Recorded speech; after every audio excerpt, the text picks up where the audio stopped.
मेरा बखत रंग दे आईने के सामने खड़ी वो बड़ी तवज्जो और गौर से अपने देखे नक्श को देख रही थी, जैसे कुछ ढूंढना चाह रही हो, मगर क्या, शायद दिक तकीफ या फिर अजियत, मगर अंदर बाहर तो खाली वीराने की तरह साई साई कर रहा था। जलीस, ये बाबा क्या रहे हैं, तुमने निकाह कर लिया? यार सच है क्या? हाइसम के लफ्ज एक बार फिर हथौड़े की तरह कान में बरसे थे। इन लफ्जों पर जलीस के चेहरे पर आई रौनक तरतील को अंदर तक हिला गई थी। इसकी 5 साल की महबत रियाजत इंतजार का किया, दिन रात जिसको दिल में बसा कर पहुंचती रही, वो सनम वाकई मिट्टी का बुत ही निकला, जिसने आंधी की तरह इसकी अल्फत की दीवारों को ढेर कर दिया और खुद को इसके लिए पत्थर का कर लिया। हाँ जी, कर लिया निकाह, और इससे बड़ी बात, मजबूरी का निकाह मेरी जिंदगी की सबसे बड़ी और खूबसूरत हकीकत बन चुका है। मेरी मनकुहा से मिलकर तुम्हें वाकई हैरत होने वाली है, बहुत जिंदा दिल लड़की है। I just love her, most wonderful lady in my whole life. इन लफ्जों की गूंज से एक बार फिर हर जगह सन्नाटे से गूंजे थे। क्यों किया ऐसा इसने? क्यों इसकी मोहब्बत से हर वक्त आंखें चराता रहा? सिर्फ इसलिए क्योंकि वो एक अधूरी नफस ज़दा जसामत की मालिक थी, मगर जज्बात तो मुकम्मल थे। अपने ही अकस ने शीशे में कहा लगाया था, तुम्हारे बाल बहुत अच्छे हैं तरतील, कौन कौन से टरेटमनट करवाती हो? बहुत पहले की गई। जलीस की शरारत भरी आवाज सुनाई दी। वो पीछे ही तो खड़ा था। वो शीशे से देखकर पीछे मुड़ी, मगर वो हैवला हुआ में तहलील हो गई। आ घटनों के बल बैठकर जोरदार चैनिक हलक से निकली थी। वो फिर तब तक चमकती रही जब तक हलक में दर्द की टसी ना बढ़ गई। नहीं है ये बाल खूबसूरत, क्या फायदा इन बालों का? मेरा हाथ, मेरा साकत बेजान हाथ, मेरी हर ऊंचाई को खा गया, मेरी हर खुशी को निगल गया। दीदा दार ड्रेसिंग में हाथ मारती बुड़बुड़ाने लगी, कमर पर झूलते लंबे काले सिल्की बालों से कैचर नोचती बेदर्दी से पकड़कर काटने लगी। वो जैसे दिमागी तवाजुन खो बैठी थी, और फिर तब तक काटती रही जब तक पूरी कमर को ढांढपते बाल कंधों तक ना आ गए। फौदील एक जसत में दरवाजा खोलकर इस के पास आया था, मगर इसके बालों का हाल देखकर सीने में दर्द से बल पर गए। बेयकीनी और सदमे से तरतील को जमीन पर पागलों की तरह तड़पते हुए देखने लगा। ये क्या तरतील, ये क्या कर दिया तुमने? सिर्फ इस इंसान के लिए तुमने खुद को इस हद तक बेमोल कर लिया। सरसराती सी आवाज की सिमत तरतील ने अपनी सुर्ख बॉडी की माननद आंखें उठा कर देखा। ये देखना गजब था। फौदील कितने ही पल कुछ बोल ना सका। आगे बढ़कर बहन को दोनों बाहों में लेकर सीने से लगाकर जमीन पर पड़े इसके कटे बालों को देखने लगा। भाई, मुझे अपने इस हाथ से बहुत नफरत है, बहुत ज्यादा, इतनी ज्यादा कि दिल चाहता है इस बेजान गोशत के बूझ को अपने कंधे से उखाड़ कर मिट्टी में दफन कर दूं। इस मजूर हाथ के टकरे टकरे करने को जी करता है। मैं क्यों हूं ऐसी, बताए ना मुझे, मैं क्यों बाकी लड़कियों की तरह नहीं हूं? अपने इर्द गिर्द लोगों की रहीम भरी तरस खाती नजरें मुझे मेरी ही नजरों में दौखूड़ी का कर देती हैं। अपने दाएं कंधे पर हुमा वक्त रहने वाली काली चारत उतार कर अपना बेजान बाजू दिखाती बेबसी से पूछने लगी। फौदील के दिल पर जैसे किसी ने चलती ट्रेन गुजार दी थी। इतनी तकलीफ, बेबसी इसने पहले कभी महसूस ना की होगी। इसने शादी कर ली, मेरी आंखों में बसी इस के इंतजार की शमा आज कल हो गई। मैं तो इसको बेवफा भी नहीं कह सकती भाई, वफा निभाने की मंजिल पर तो हम पहुंचे ही ना थे। फिर क्यों मेरा अंदर बाहर वीरान सा खाली खाली हो रहा है, समझ ही नहीं आ रहा। खलाओं में देखती वो पता नहीं खुद से मुखातब थी या फौदील से, वो समझ ना सका। अलबत्ता इसकी हालत फौदील की बर्दाश्त से बाहर थी। क्या पागल हो गई हो? होश में आओ तरतील, मैं तुम्हें मना करता था इस इंसान के ख्वाब मत देखो, वो तुम्हारी किस्मत में नहीं है, मगर तुमने नहीं सुनी मेरी। काश तुम सुन लेती, काश मैं ही तुम्हें इतना आगे ना जाने देता। तरतील को बुरी तरह झंझोड़ कर बोला। होश? हाँ, होश तो आ गई है मुझे, और ऐसी होश आई है कि मुझे मेरी औकात पता चल गई। Miserable handicap girl, disable child. अरे बेटा, मजूर हो, बेचारी का हाथ खराब है, अपाहिज हो क्या? यह है मेरी औकात, मेरी हकीकत। इस मजूरी की वजह से बेसाखियों के सहारे जीती मेरी मोहब्बत भी आज दम तोड़ गई। फौदील की आगोश से निकल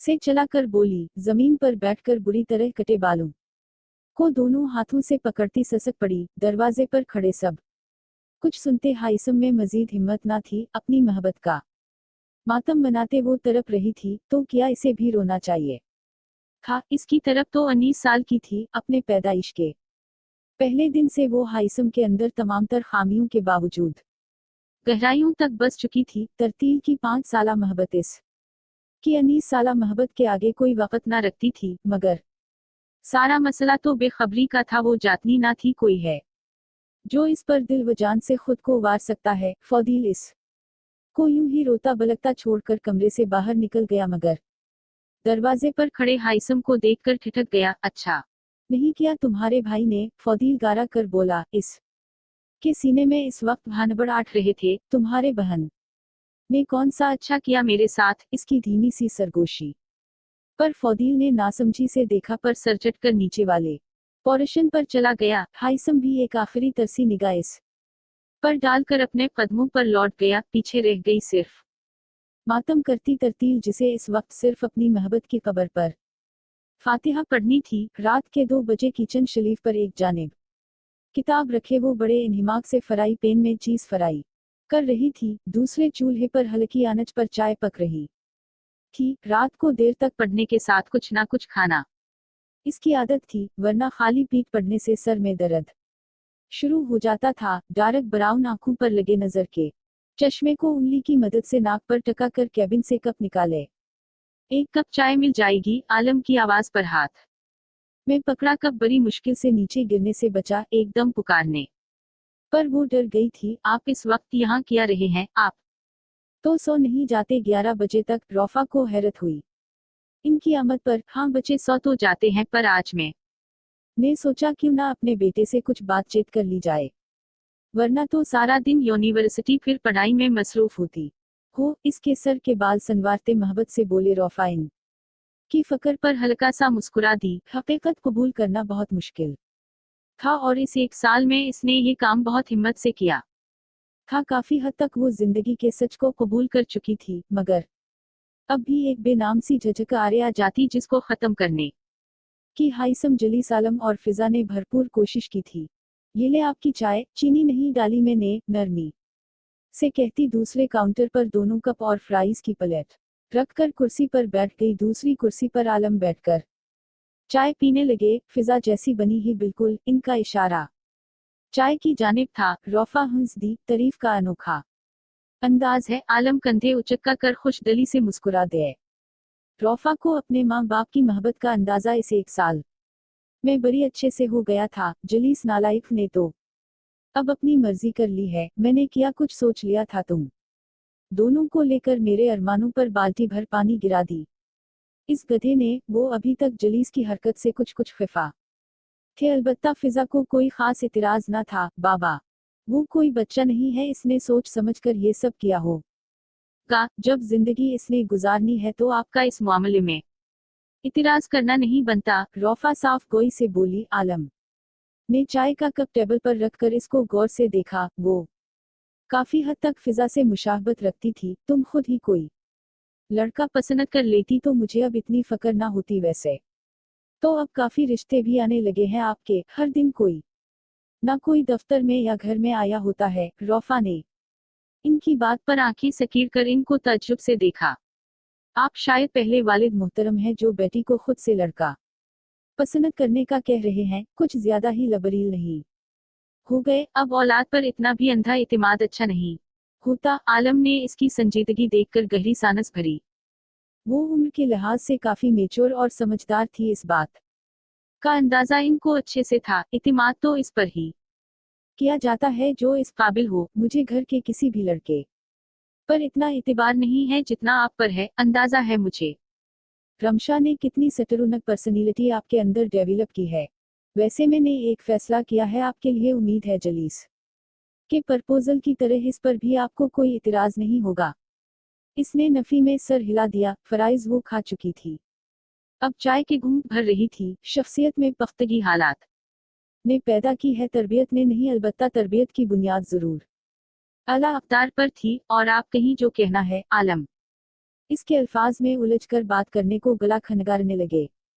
रौफा मेरा इरादा है कि जलीस के वलीमे के साथ आप की शादी फौदील से कर दी जाए। फिजा भी मेरी राय से मुत्तफिक है, मगर आपकी मर्जी जाननी है। चाय का घूंट पड़ी मुश्किल से वो हलक से उतार पाई थी। फिर कितने ही पल वो बस इनको देखकर रह गई। आलम को इसके चेहरे पर परेशानी साफ नजर आ रही थी, जिससे इनका माथा ठनका। आप ने यकीनन फौदील जकी का ही नाम मेरे सामने रखा है, मगर अफसोस के साथ वो मुझे नापसंद करता है। अपने लफ्जों पर जोर देकर ठहर ठहर कर बोली, आपको किसने कह दिया? वो नापसंद तो नहीं करता, वो भला ऐसे क्यों करेगा? वो उलझन से माथे हर शिकन लिए रौफा से बोले। रौफा ने अपने माथे पर खारिश करके दोनों हाथों को टेबल पर आपस में उलझा कर इनकी तरफ देखा। कहना जरूरी नहीं है, ये बात मैं जानती हूँ। अगर आपको यकीन नहीं तो इससे बड़ा रासत पूछ ले। मुझे नहीं लगता बेटा ऐसा कुछ है। मैंने तो आपको कभी एक दूसरे से उलझाते हुए या लड़ते हुए भी नहीं देखा इस 1 साल में। वो मानने को तैयार न थे। ये वाकई लम्हा फिक्रिया था। फौदील एक आखिरी रास्ता था रौफा को हमेशा के लिए इस घर में रखने का। जलीस ने तो मायूस ही किया था। यही तो कहना चाह रही हूँ। वो मुझसे बात तक करना पसंद नहीं करता। पहले दिन से मेरा वजूद इसके लिए नाकाबिल बर्दाश्त है। शायद आप भूल गए हैं शुरू के दिनों में वो कैसे मुझ पर तनज करता था। हर वक्त मेरे खिलाफ दूसरों के कानों में सरगोशियां करता रहता था। भला एक ऐसे मर्द के साथ मैं कैसे सारी जिंदगी गुजार दूं जो मुझ पर कजन होने की हैसियत से भी अपने अल्फाज तक जाया ना करना चाहता हो। वो जैसे अपना मौक़िफ़ इनको पहचाने में कामयाब हुई कि मगर ये बात आलम को मजीद परेशान कर गई। हम लोग आपको इस घर से दूर नहीं भेजना चाहते जलीस। अगर ये हरकत ना करता तो हम तो बिल्कुल बेफिक्र हो जाते आपको लेकर। मगर अब फौदील ही आखिरी ऑप्शन है। फिजा आपका रिश्ता कहीं बाहर करने पर कभी नहीं मानेगी। बालिका वो किया मैं खुद भी ऐसा नहीं चाहता। रौफा ये भी तो हो सकता है आपको गलत फहमी हुई हो। रौफा ने कुर्सी से टेक लगा कर खुद को ढीला छोड़ दिया। इनकी परेशानी वो अच्छे से समझती थी। 20 साल बाद औलाद को पाकर वो कभी भी इसको दूर न भेजते। देखें बाबा, मैं एक जिद्दी नाफरमान औलाद हरगिज भी नहीं हूँ। मैं इन लोगों में से हूँ जो जिंदगी के बड़े फैसले बरों पर छोड़कर जीते हैं। शादी को लेकर मेरी कोई फैंटेसी नहीं है। ये सब खिराफात सोचने को ना तो मेरे पास वक्त है, ना ही मैंने कभी जरूरी समझा। हकीकत में जीना ही मेरा उसूल है और उसूल परस्त होना ही मेरी पहचान है। मेरी आप जिससे भी शादी करेंगे मुझे कोई भी इतराज नहीं होगा। कोई भी नहीं। जलीस को भी आपने चुना था, फौदील को भी आपने ही तरजीह दी। आपको जो बेहतर लगे आप कर सकते हैं, मगर मैं चाहूंगी कि एक बार आप फौदील की भी रजामंदी पूछ लें। रौफा की हकीकत पसंदी इन्हें मुतरफ कर गई। ऐसी लड़कियां आज कल मैं इन्होंने बहुत कम देखी थी जो इस कदर उसूलों की कायल हूँ। आप वाकई एक बेहतरीन औलाद हो और मुस्तकबिल करीब में एक बेहतरीन वर्किंग वुमन के साथ बीवी और एक बेहतरीन माँ साबित होगी। आलम की पेशन गोई पर इसने आबरू उचक्का कर दाद देने वाले अंदाज में सर खम किया। देखते हैं मुझे आपकी पेशन गोई के सच होने का इंतजार रहेगा। आलम इसका माथा चूम कर आठ खड़े हुए। अब चल कर सो जाओ, इतनी देर रात तक मत पड़ा करो। बाकी में फौदील की राजामंदी जानकर आज या कल कोई फैसला ले लूंगा। रौफा ने कप के किनारों पर उंगली फेराते हुए इनको जाते हुए देखा। जिंदगी में मजीद एक और तब्दीली इसकी मुंतजिर थी। चाचू के फैसले पर वो कितनी ही देर कुमसा इन्हें दिखे गया। अगर तो ये मजाक था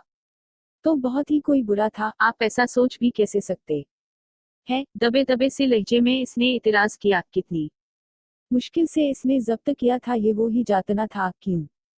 क्या कमी है मेरी बेटी में? क्या शक्ल व सूरत की बुरी है, या पढ़ी लिखी नहीं है, बदतमीज है, या फिर अखलाकियात से गिरी हुई है? कोई एक इतराज बता दो मुझे, मैं ये बात अभी खत्म कर दूंगा। कभी रौफा का नाम तक सुनना नहीं पड़ेगा तुम्हें। बेटी का मामला था और अपना सगा भतीजा इनकी इकलौती बेटी को रेजिकट कर रहा था। लहजा खुद ब खुद सख्त हो गया था। फौदील ने आजे से लब भीनच लिए। चाचो, गुस्ताखी मुआफ, आपकी बेटी के लिए लड़कों की सील नहीं लगी हुई कि जलीस नामी सोट किसी और गाहक को पसंद आ गया तो कोई बात नहीं। फौदील नामी सोट तो है ना, इस पर ही सबर शकर कर लो। पूरी जिंदगी का मामला है यार। चाचो, खुद गर्ज ना बने, सिर्फ अपनी औलाद का सोच रहे हैं। इसकी शिकवे पर आलम ने अफसोस और दिक से फौदील को देखा। आखिर किया नहीं किया था इन्होंने इन दोनों भाई बहन के लिए अब अपनी इतनी काबिल बेटी इसको सौंपना चाहते थे, और वो कितने धड़ल्ले से मिना पर इनकार कर रहा था। ये मेरे सवाल का जवाब नहीं है फौदील, सपाट से अंदाज में बोलकर आलम ने इसके चेहरे से नजरें हटा ले। अगर मजबूरी ना होती तो कभी फौदील जैसे जिद्दी अपनी धुन में रहने वाले को अपनी बेटी देने का ना सोचते। मुझे आपकी बेटी जैसी एहसास से आरी लड़की नहीं पसंद, मुझे इसमें कुछ भी नहीं पसंद। इसका मगरूर अंदाज, खमंडी लहजा, खुद को कोई तो चीज समझने वाला रवैया कुछ भी नहीं पसंद। जो लड़की अपने माँ बाप की मौत पर ना रोए, इससे क्या तवक्को रखूं मैं। मुझे दुनिया से कदम मिलाकर वक्त के धारे के साथ चलने वाली लड़की चाहिए चाचो। 4 गज की चादर ओढ़कर तपिया नोसी एक गरीब मोहल्ले से आई लड़की नहीं। जब्त से आलम का सुर्ख पड़ता चेहरा इसकी नजरों से मख्फी नहीं था, मगर आज वो ये मौका गनवा कर खुद को रोफा नामी बला के लिए हरगिज भी कुर्बान नहीं कर सकता था। अच्छा तो ऐसी बात है, ठीक है फिर अब तो बात यहाँ खत्म नहीं होगी बेटे, आलम ने तंजिया ज़मानी लहजा अपनाया। फौदील ने ठिठक कर इनकर जानिब निगाह की। वो कुछ समझ ना पाया था। तुम्हें मेरी बेटी से शादी करनी है फौदील, इसको तुम अब मेरी गुजारिश नहीं हुक्म समझो। 4 गज की चादर ओढ़ने वाली एक गरीब घर में परवरिश पालने वाली मगरूर खमंडी ही तुम्हारी बीवी बनेगी। इनका लहजा किसी भी एहसास से आरी मगर दो टोक था। फौदील एकदम हंस दिया। मैं कोई लड़की नहीं हूँ जिसको आप मजबूर कर लेंगे। मैं ना तो आपकी किसी भी धमकी मैं आने वाले हूँ, ना ही किसी जज्बातीपन की मुझसे उम्मीद रखिएगा। मैं ये घर ही छोड़ता हूँ। आपको अपनी बेटी मुबारक। सर झटक कर सोफे से आटकर स्टडी से आटकर जाने लगा। आज जिंदगी में पहली बार चाचों से इस अंदाज में बात की थी, मगर इसे कोई अफसोस ना हुआ था। अपने एहसानों के बदले वो भारी कीमत चुकाने को बोल रहे थे। अभी मेरी बात मुकम्मल नहीं हुई फौदील बेटा जी। तरतीब तुम्हारी अजीजजान बहन, शायद तुम जानते नहीं हो, इसके 20 बरस के होने तक इसके तमाम इख्तियारात मुझे हासिल हैं। इसकी जायदाद से ले जिंदगी के हर फैसले तक के। मरने से पहले ये काम तुम्हारी माँ ने कर दिया था। तुम शायद भूल रहे हो। तुम्हें जाना है तो जाओ, वो कहीं भी नहीं जाएगी। और अगर इस दौरान मैंने इसकी शादी अपने पसंद के इंसान से कर दी तो जाहिरी बात है वो इंसान तो फिर इसके कल इख्तियारात का मालिक होगा। तो फिर फौदील जकी अपनी बहन को तो तुम भूल जाओ। Now choice is yours. दरवाजा खोलता हाथ जहां था वो ही जम गया। ये बात वो कैसे भूल गया? इसी वजह से तो आज तक वो नाना के साथ नहीं रहा था, यहाँ ही रहने को मजबूर था। और अब तरतील की शादी की बात पर इसके रोंगटे खड़े हुए थे। अभी एक सितम पर वो संभली ना थी कि दूसरा सर उठाए।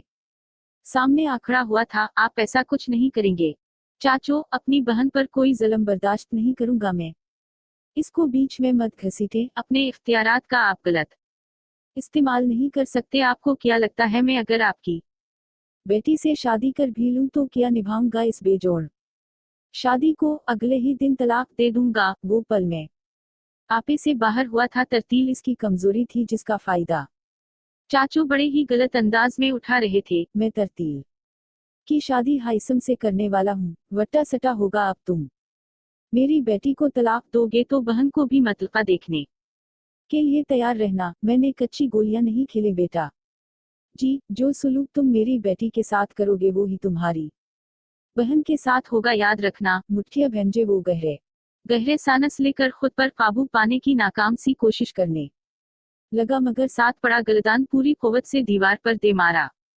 आलम खामोशी से इसकी कार्रवाई देखने लगे। आप एक लड़की के लिए मजीद 3 जिंदगियां बर्बाद कर रहे हैं। ये आप बहुत ज्यादती कर रहे हैं। अपनी सियासत, रिश्तों के मामले में मत खेलें। बखता सिर्फ खसारा होगा और कुछ नहीं। और जानते हैं सबसे ज्यादा इसका ही होगा जिसके लिए इतनी बड़ी गेम खेली है आपने। आलम ने सिगार का एक कश ले कर पुरसुकून अंदाज में इसको देखा। जिसका बस चलता तो अभी सारा घर तहस नहस कर देता। तुम इस चीज की फिक्र मत करो, सिर्फ अपनी और अपनी बहन की फिक्र करो। अगले हफ्ते के जुमे को दोनों जोड़ियों की मेहनती के साथ निकाह होगा। घर की शादियां हैं इसलिए मैंने खुद ही तारीफ तय कर ली। अपनी बहन को बता देना, अपने बच्चों को मैं खुद बता दूंगा। जाते हुए दरवाजे बंद कर जाना था कि धमक के साथ दरवाजा बंद हुआ था। आलम ने इसकी बदतमीजी पर खुद को बड़ी मुश्किल से रोक रखा था। फौदील ने आज बहुत ही दिल बर्दाश्त किया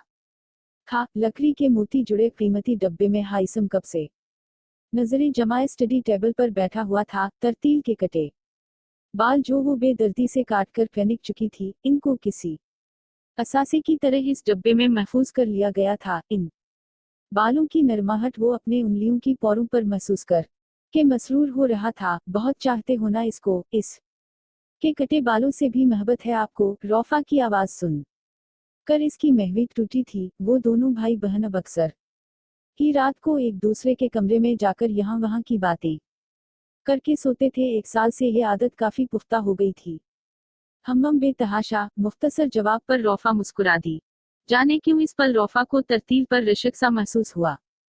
मुझे समझ नहीं आ रही, आखिर हम दोनों की शादी की मामा बाबा को इतनी जल्दी क्यों है। तरतील अपनी जगह राजी नहीं हो रही, जबकि कार्ड्स भी छप कर आने वाले हैं और फौदील को भी पता नहीं बाबा ने कौन सी बोटी सनखा कर मनाया है। कुछ पले नहीं पर रहा। हाइसम को वो सख्त उलझी पशीमान सी लगी। तरतील को कैसे मनाना है मैं अच्छी तरह जानता हूँ। इसके भाई ने काफी बगाड़ दिया है इसको। एक बार शादी हो जाने दो, अच्छी तरह सीधा कर लूंगा। कल वो खुद अपनी रजामंदी का इजहार सब के सामने करेगी। रौफा ने सोफे पर बैठकर गाल के नीचे हाथ रखकर कुछ समझकर मनाखेजी से सर हिलाया। याइसम ने बेपरवाही से कंधे उचक्का दिए। ज्यादा हीरो पिंती मत दिखाना, ये ना हूं मामला मजीद खराब कर लो। बाकियाल दी बेसट में खुश के आखिर आपको आपकी मोहब्बत मिल जाएगी, और इस बात का यकीन भी है कि जलीस को पूरी तरह भूलने पर आप इसे मजबूर कर